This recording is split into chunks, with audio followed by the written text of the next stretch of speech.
Dieses zu veräußernde 5-Zimmer-Einfamilienhaus steht in Ungarn.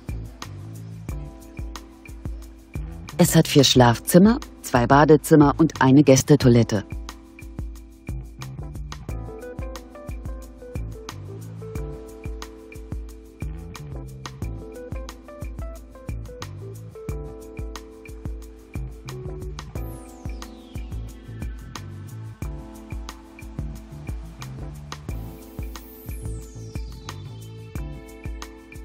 Auf einer Grundstücksfläche von ca. 1800 Quadratmetern bietet das Objekt eine Wohnfläche von ca. 260 Quadratmetern.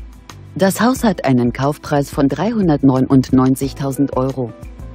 Für weitere Informationen stehen wir Ihnen unter eingeblendetem Kontakt gern zur Verfügung.